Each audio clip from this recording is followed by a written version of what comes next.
2024, le déficit public de la France atteindrait 5,6% du PIB cette année, au lieu de 5,1% du PIB prévu initialement. C'est 0,5 point d'écart, comme ça paraît rien du tout, mais en fait c'est beaucoup. Ça veut dire qu'il faut trouver 15 milliards d'euros supplémentaires.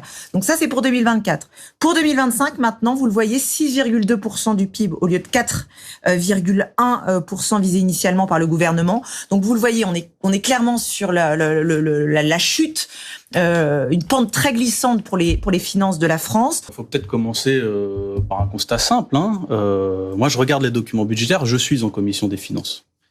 Premier impôt du pays, la TVA. C'est bien ça, premier impôt du pays.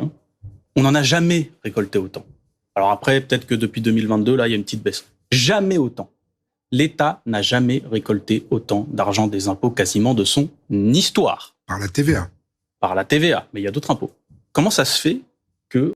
384 impôts et taxes. On nous dise qu'on est en déficit. Comment ça se fait? Personne ne se pose la question. Comment ça se fait qu'en 2022, par exemple, l'État, en gros, on récolte 200 milliards d'euros de TVA, mais on ne retrouve dans le budget de l'État plus que 100 milliards d'euros. Alors, déjà, il a dit quelque chose d'important. On n'a jamais récolté autant d'impôts et il y a quand même un déficit. Avant qu'il parle de chiffres, il faudrait peut-être déjà dans un premier temps, étudier la question du nombre de fonctionnaires en France. Le nombre de fonctionnaires en France, et si derrière, il y a vraiment une valeur ajoutée de cet État dans l'économie. Où sont passés 100 milliards d'euros d'argent de la TVA? J'ai regardé. C'est bizarre quand même. Parce que 100 milliards d'euros, en fait, on n'est pas en déficit. Où est passé cet argent? Eh bien, c'est ça. L'État a fait des politiques d'exonération de cotisation. Voilà. Des pro-business, comme on dit. C'est pas la croissance, c'est pas sur la croissance qu'il a parié. Sur les L'État a parié sur pro-business. Je vais y revenir sur mais vous allez voir. Donc, des missions comme ça. Sauf qu'en fait, pour faire ça, qu'est-ce qu'il fait? Par exemple, il supprime des impôts locaux. Pour les collectivités locales, vous en avez entendu parler, les impôts de production, etc. Politique pro-business. Et vu que les collectivités locales, par exemple, mais ça marche aussi pour la Sécu, ça a été fait pareil au niveau de la Sécu, n'ont plus l'argent pour rouler de manière automatique, qu'est-ce qu'on fait? On transfère de l'argent de la TVA. Je vous donne les chiffres. 2022, on a transféré 57 milliards d'euros de la TVA des gens vers la Sécu et 40 milliards d'euros des gens issus de la TVA vers les collectivités locales pour compenser les cadeaux qui sont faits au patronat. Et après, on nous explique, il n'y a plus d'argent. Il y en a plein de l'argent. De la même manière que... Excusez-moi, je coupe. Doucement. Oh, les coups chauds, franchement. Il est en train de parler de la taxe professionnelle qu'on a supprimée, les taxes qui permettaient aux collectivités territoriales de se nourrir. Est-ce que vous savez c'est quelle cette taxe professionnelle? On l'a remplacée par une CFE. Cette taxe-là, elle était constituée de deux impôts, bien de deux taxes. Une taxe où, en fait, qu'est-ce qu'on va faire? On va faire un calcul sur l'actif immobilier que possède ton entreprise et combien cet actif immobilier pourrait te rapporter, ne t'a pas rapporté, ne t'a pas permis de rapporter. Combien est-ce qu'il pourrait te permettre de rapporter? On fait un calcul et on te taxe. On ne sait même pas si tu as fait du bénéfice. On ne sait même pas si tu as fait des bénéfices. Tu as un actif immobilier. Cet actif, il est censé te ramener 2000 euros. On te taxe. Et la deuxième taxe, c'est sur les actifs de production que tu as dans ton entreprise. C'est-à-dire, tu as peut-être des machines, tu as peut-être, je sais pas moi, si tu es dans le médical, tu as des scanners, tu as des trucs qui te permettent de travailler, t'as des trucs qui te permettent de faire de la production, donc du coup de la valeur ajoutée dans ton entreprise. Ils font le calcul sans aucune corrélation de ton activité, de ton chiffre d'affaires, de ta marge, et ils te disent, voilà, tu as tel actif de production, il y a aussi une taxe derrière, à ce niveau-là, il faut qu'on te taxe. On ne sait même pas si tu es en bénéfice, on ne sait même pas si tu as lancé une activité. C'est comme si tu achètes un local où tu loues un local et qu'à l'intérieur, tu as des actifs, tu as des moyens, tu as des actifs de production, tu n'as même pas encore commencé ton activité, tu as déjà deux taxes qui arrivent. Faut pas non plus abuser, c'est pas un cadeau fait au patron. Faut pas non plus abuser, quoi. Mais j'aimerais quand même qu'on revienne sur ce dont il est en train d'expliquer. Il est en train de dire qu'on a enlevé des taxes et que d'ailleurs l'État reverse. De la même manière que quand vous regardez bien les coupes budgétaires qui sont faites, moi ça m'a étonné. On regarde alors mission par mission. Vous savez, on est à l'euro près, c'est ce qu'on nous dit, Bruno Le Maire, etc. On est à l'euro près, messieurs dames. Donc, alors on va faire des petites coupes dans l'éducation, des petites coupes dans l'hôpital, comme si ces services publics n'étaient déjà pas en grande souffrance. Par contre, il y a une mission. Ça, par contre, il a totalement raison, mais on va en parler après. Auquel on n'a pas touché. C'est la mission remboursement et dégrèvement. C'est bizarre, c'est la mission la plus importante du budget de l'État, c'est 140 milliards d'euros. Et non seulement on coupe pas, je finis là-dessus. Et non seulement dans ces 140 milliards d'euros, on n'a pas coupé dedans. Mais imaginez-vous qu'au dernier budget, on a fait pire. On a augmenté cette mission de 12 milliards d'euros. C'est-à-dire qu'en fait, on est rempli de l'argent, encore plus de l'argent issu de la consommation populaire, parce que c'est de plus en plus sur la TVA qu'on s'appuie, moins sur l'impôt sur les sociétés, vu que forcément, il y a des exonérations de cotisations. Et donc, avec l'argent de la consommation populaire, avec l'argent des classes populaires et des classes moyennes, avec cet argent-là, on finance les cadeaux qui sont faits au grand patronat. On n'a jamais été aussi riche. C'est une question, au bout d'un moment, de répartition des richesses. Et on peut garder quelques niches fiscales qui peuvent profiter à certains, par exemple l'apprentissage, pourquoi pas. Mais enfin, il y a une masse d'argent qui est considérable et personne ne discute de ça. 100 milliards d'euros de TVA qui se barrent comme ça chaque année maintenant du budget de l'État. Voilà. Et puis on se dit, c'est pas qu'un problème de recettes, c'est aussi un problème de dépenses. C'est un problème de répartition de l'argent, en fait. Parce que typiquement, là, quand on nous dit les collectivités... C'est un problème de répartition de l'argent. Ouais, il a raison. Les locales sont à l'os, c'est pas vrai. Les collectivités locales, contrairement à l'État, elles sont plutôt bien ordonnées, elles rendent des budgets à l'équilibre. Ce qu'elles ont fait, c'est qu'elles ont pris sur leur... C'est intéressant ce qu'il vient de dire sur les collectivités locales. Non, pas le choix. Elles sont obligées. Voilà. Contrairement à l'État. Donc il n'y a pas de déficit des collectivités, c'est pas vrai. Elles ont dû prendre sur leur épargne brute pour pouvoir financer d'autres choses. Mais je veux dire... Ça, c'est intéressant ce qu'il est en train de dire. Les collectivités locales se tiennent bien mieux que l'État.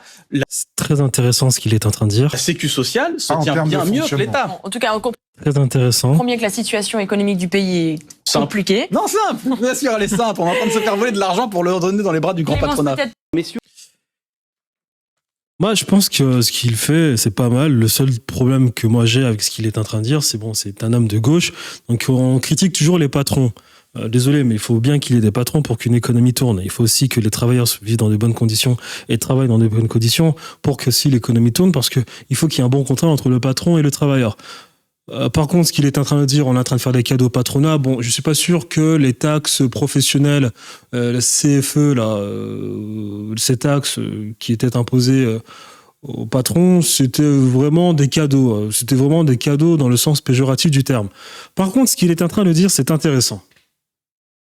Il a dit que les collectivités territoriales sont mieux gérées que l'État. Mais c'est là où il est le problème. Le problème, c'est que depuis que les Bourbons, ça c'est même pas une question de la République, c'est depuis que les Bourbons existent, donc depuis Henri IV, il y a un problème en France. On a centralisé le pouvoir. D'où la fragilité de la France. On a centralisé le pouvoir. Depuis Henri IV, il y a cette volonté d'installer une forme de monarchie absolutiste, où tu as un pouvoir exécutif qui contrôle tout. C'est le meilleur moyen pour un pays d'être fragile. Le meilleur moyen. Parce que lorsque ce pouvoir fait mal les choses, tout le monde en paye le prix. Le prix de ses conneries. Le prix des conneries du pouvoir en place. Et là, Henri IV a préparé le truc pour 13, puis 14. Et 14, c'était la vraie catastrophe de tous les temps. Parce que lui, il a vraiment ramené tous les gars, tous les nobles autour de lui, et les a tous contrôlés, alors qu'ils étaient tous dans leur province, dans leur région, en train de contrôler leurs terres et de voir si tout se passait bien. Ça a commencé depuis l'Ancien Régime. Ce problème de centralisation du pouvoir, de l'État, qui pénalise tout le monde. Maintenant, ensuite, avec la République, ça s'est accéléré. Parce que, malgré le fait que durant l'Ancien Régime, tu avais une centralisation voulue par les Bourbons, tu avais encore des marchés décentralisés qu'on appelait les corporations. Et dans ces corporations, tu avais, par exemple, la corporation des ouvriers, tu as les corporations des marchands, tu avais les corporations, tu avais tout simplement des corps de métier, qui étaient bien organisés et qui étaient complètement décentralisés et qui s'organisaient entre eux pour empêcher le chômage et pour faire en sorte que tout le monde trouve du travail. À ce moment-là, les choses allaient à minimum. Le pouvoir politique était peut-être centralisé, mais pour ce qui était de l'économie, c'était décentralisé. Donc là, à ce niveau-là, ça se passait encore. Et la France n'était pas aussi fragile que maintenant. Le problème avec la République, c'est que la République, t'as 4 trucs qui sont arrivés.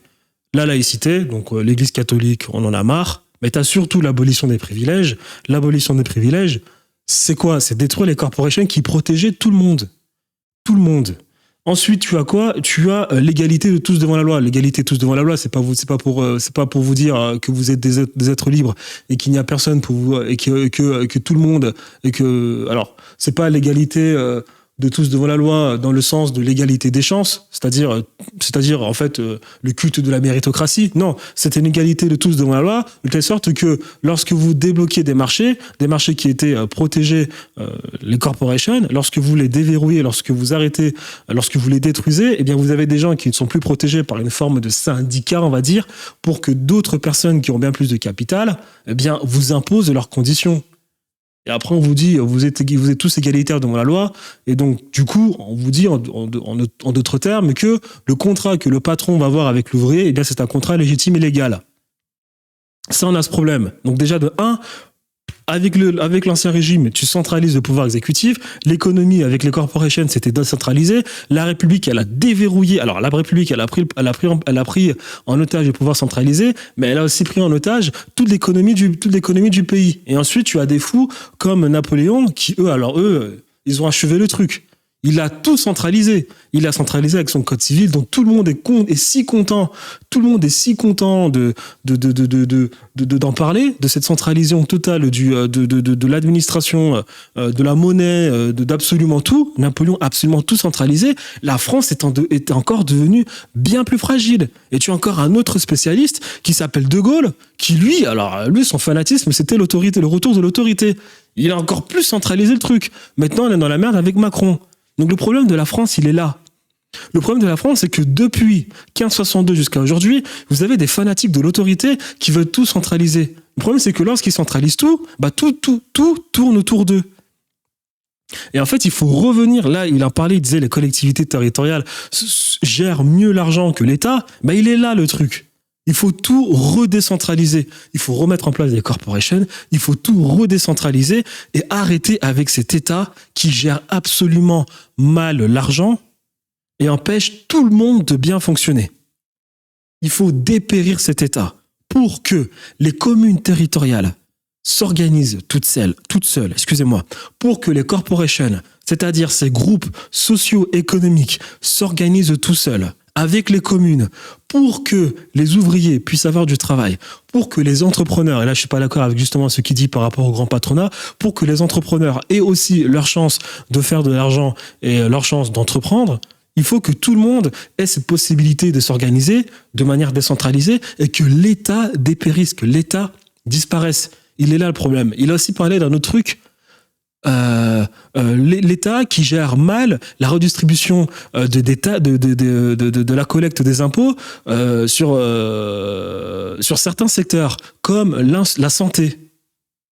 Dans un pays, je suis désolé, vous ne pouvez pas imposer le libéralisme économique dans tous les secteurs du pays. Il y a des secteurs où tu ne peux pas mettre en place le libéralisme économique. Désolé. Le libéralisme économique, le capitalisme, pour ceux qui le pratiquent, c'est quoi? C'est le business, c'est le paradigme de l'accumulation de capital, c'est le paradigme de l'enrichissement. Pour ces gens-là qui pratiquent le capitalisme, c'est un jeu où on essaie de s'enrichir sur 10 ans. Donc on va jouer au capitalisme, on va jouer à la compétitivité. Je suis désolé, dans un pays, il y a des choses bien plus importantes que essayer de s'enrichir sur 10 ans. La santé, tu peux pas mettre du temps sur la santé. Par exemple, l'énergie d'un pays, tu peux pas te limiter à juste 10 ans. Pour l'énergie d'un pays, il faut voir plus loin. Donc l'école, tu peux pas libéraliser l'école. Et le problème, c'est qu'aujourd'hui, maintenant, on a libéralisé la santé, on a libéralisé l'école, on a libéralisé l'énergie. Le nucléaire, en étant indépendant, on l'a fait disparaître. Et derrière, qu'est-ce que t'as? T'as un problème. C'est que maintenant, par exemple, pour la santé, tu l'as libéralisé. En plus de ça, l'État arrête de donner des aides. Et même quand il donne des aides sur certaines conditions. Il te dit que pour avoir un certain nombre d'aides, toi, à l'hôpital, il va falloir que tu pratiques. En fait, c'est pas ça. On va étudier ce que tu pratiques comme activité dans ton hôpital, et en fonction de ces activités, on va faire un calcul pour savoir combien on va te verser. Et il y a une sorte de barème. Alors, telle activité va te permettre d'avoir telle aide publique. Telle activité va te permettre d'avoir telle aide publique. Ça s'appelle, je crois, la tarification à l'activité. Une arnaque. Quelle conséquence? Du coup, tu as l'hôpital qui va essayer de ne pratiquer que certaines activités pour essayer d'avoir le plus d'argent et continuer d'exister et on va dire, d'exister, même pas d'être autonome, mais d'exister. Le pire, c'est que ces aides ne sont pas suffisantes et, catastrophe, ces gens vont aller s'endetter chez les marchés financiers. Quand tu t'endettes chez les marchés financiers, tu as de la dette, tu es obligé de maximiser ta production pour essayer de rembourser ces marchés. Résultat des courses, la qualité des services devient moindre. Tu ne peux pas libéraliser ces secteurs. Parce que quand on dit libéraliser, c'est que ce que j'ai dit tout à l'heure, qu'on a supprimé les corporations, tu as tout libéralisé. Et en fait, le problème, c'est que tu avais des corporations pour les mecs de la santé, des corporations pour les ouvriers, des corporations pour les banquiers, des corporations pour les marchands. Tout le monde s'organisait entre eux. Tu avais une sorte d'ascension sociale comme ça. On a tout libéralisé. On a mélangé tout le monde. Maintenant, qu'est-ce qui se passe? Tu as un financier qui pratique le taux d'intérêt, qui va contrôler plusieurs industries. Il va contrôler les ouvriers, il va contrôler les médecins, il va contrôler d'autres banquiers, il va contrôler les industriels, il va contrôler les agriculteurs. Et ça crée des monopoles. Et ils appellent ça le libéralisme, ils appellent ça l'offre et la demande. C'est pas normal. Donc, ce qu'il dit est très important. Les collectivités territoriales gèrent mieux que l'État. Donc, il faut tout redécentraliser. Tu redécentralises tout, ça rend la France antifragile. Et ça, les Français savent le faire parce que c'est ce qu'ils ont fait depuis la nuit des temps. Avant que les Bourbons arrivent et foutent n'importe quoi en France, parce qu'on critique beaucoup la République, les Bourbons, c'était pas mieux. C'était tous des malades. Louis XV, complètement dominé par une femme et mal entouré, il a libéralisé, ça a foutu un bordel. Le pauvre Louis XVI, il a payé. Louis XIV, il a niqué les caisses de l'État, partait faire la guerre. Et en plus, lui, il a tout centralisé, Monsieur Roi Soleil. Et Henri IV, il avait commencé à vendre l'État, vendre l'État et d'installer une sorte de noblesse de robe à l'échange contre une taxe, c'est-à-dire qu'il vendait les offices de l'État contre de l'argent. Ce qui a créé une forme de monopole parce que les gens qui avaient le plus d'argent contrôlaient les offices. Et aujourd'hui, on est toujours dans cette même situation. Donc, on critique souvent la République. Les Bourbons, ils étaient pas mieux. C'était une catastrophe, ces gens. Donc, il faut qu'on trouve un moyen de faire disparaître cet État. Il faut que les gens arrêtent d'être obnubilés par voter Macron, voter Le Pen, voter comment il s'appelle, Mélenchon. Ce sont tous des parasites. Regardez la situation dans laquelle vous vous trouvez. Macron est le grand patron de la Ve République parce qu'un fanatique qui s'appelait Charles de Gaulle a voulu réinstaurer l'autorité. Il a voulu réinstaurer l'autorité. La France, au temps d'avant, elle ressemblait plus à la Suisse actuelle, complètement décentralisée. Il y a toujours eu une sorte de patron en haut. Ok, alors on va dire que la France ressemblait plus aux États-Unis d'aujourd'hui. Une sorte de fédération, une sorte de pays fédéral où les gens s'organisaient entre eux, mais il y avait quand même la loi du tout-puissant. C'est plus antifragile. C'est plus antifragile. Il faut revenir à cet ordre. Donc, il s'appelle David Guiraud, je pense. Ce qu'il dit est très intéressant. L'État n'a jamais collecté autant d'argent et il fait n'importe quoi avec cet argent.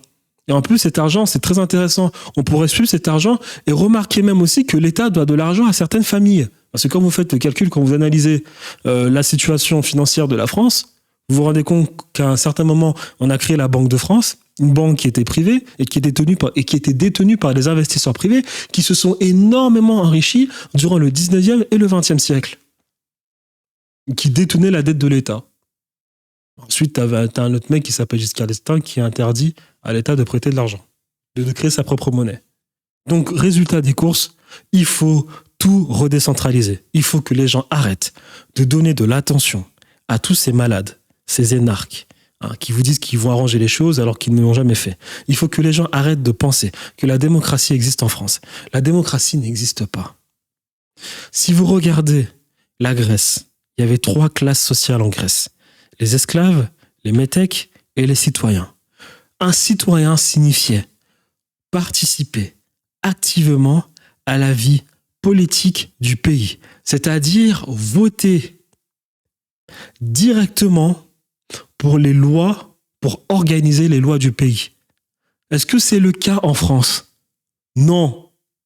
La démocratie représentative est la plus grande arnaque de tous les temps. Mais encore une fois, pour installer un paradigme, le paradigme dans lequel nous vivons, le libéralisme économique, il faut insuffler une idée. L'idée, c'était la démocratie libérale. vous allez voter, et puis on va s'occuper du reste. Une arnaque en tout genre. Donc nous ne sommes pas citoyens français, parce que les citoyens, ils votent pour leur loi, tu vois. Les Suisses, c'est déjà semi-direct, tu vois. Eux, ils sont déjà plus citoyens que dans leur pays que les Français ne sont dans leur propre pays. Donc, il faut redécentraliser. Il faut que les gens apprennent à voter par eux-mêmes. Il faut que tout redécentraliser. Les communes territoriales sont décentralisées. Elles gèrent leur propre budget. Elles se débrouillent à taxer. Il faut qu'elles aient une autonomie pour collecter une forme d'impôt, de taxation sur leur territoire, exactement comme aux États-Unis d'Amérique, où tu as un État qui met en place une TVA, l'autre qui n'a pas de TVA. Tu as un État qui vit, lui, que de la taxe foncière, pendant que l'autre vit de la TVA. Il faut les laisser s'organiser. Tu peux avoir un État en haut qui regarde si tout se passe bien, mais qui ne fait rien de plus que cela. Tu laisses les collectivités s'organiser toutes seules. Tu laisses les gens voter par eux-mêmes. Il faut que les Français apprennent à voter par eux-mêmes.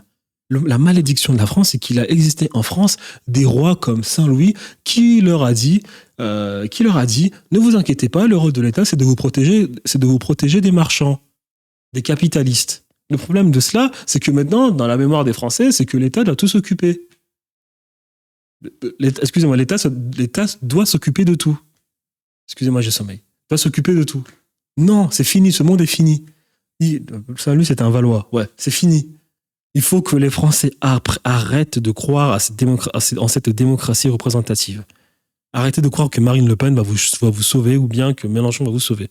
Il faut que les Français votent par eux-mêmes et que tout s'organise à l'échelle des collectivités territoriales. Il faut arrêter le libéralisme économique dans des secteurs d'un pays qui ne peuvent pas être libéralisés, comme la santé, comme l'énergie, comme l'armée, comme l'école. Pour le reste, allez-y, libéraliser. Et il faut que l'État, la seule chose que l'État a à faire, c'est se rassurer que le libéralisme économique n'en abuse point dans le pays et qu'il soit capable d'installer des subventions pour les plus démunis, qu'il soit capable de mettre en place certaines actions sociales pour les plus démunis. Parce que tout le monde n'est pas capable de faire du libéralisme économique, tout le monde n'est pas capable, ou bien tout le monde n'a pas envie de jouer à ce grand jeu du capitalisme. Parce que, par exemple, l'industrie est bien plus compétitive que le secteur tertiaire. Parce que l'industrie, elle est dotée de machines, donc elle automatise plus rapidement, elle standardise plus rapidement, elle a ses capacités de scaler, c'est-à-dire vendre à plus de personnes. Le primaire ne peut pas faire ça. Donc le primaire ne peut pas faire la compétition avec le secteur secondaire. C'est impossible. On est d'accord. D'ailleurs, même quand un agriculteur veut essayer de faire plus d'argent, il est obligé d'acheter des machines. Voilà. Et le secteur tertiaire, c'est du pipi de chat, parce que le secteur tertiaire n'existe que si l'industrie existe. Le secteur tertiaire dépend de l'industrie. Donc, parmi les trois, le secteur le plus important, c'est l'industrie. Le problème, c'est que le primaire ne peut pas faire la compétition avec le secteur secondaire. Donc, c'est à ce moment-là que l'État doit jouer un rôle social pour protéger le primaire du secondaire. Alors, il est important de laisser le libéralisme dans l'industrie, le laisser bouger et d'être autonome, pour avoir cette compétitivité de la France à l'international vis-à-vis de certains pays, ou bien avoir cette liberté de produire comme on le souhaite et de faire les produits à l'image de notre identité économique, comme le nucléaire. Donc il faut laisser le secondaire et le tertiaire s'amuser, mais il faut protéger le primaire. Et pour protéger le primaire, tu le fais avec du socialisme. Voilà, donc il te faut un équilibre entre socialisme et libéralisme, et tout décentraliser. Va expliquer ça aux Français, je ne sais pas comment le faire. Ils attendent que Marine Le Pen vote pour eux. Alors qu'il faut détruire la Ve République. Il faut détruire la Ve République et surtout ne pas installer des monarchies parlementaires comme en Angleterre ou bien comme dans la Troisième République ou la Quatrième République, ou bien la monarchie de Juillet.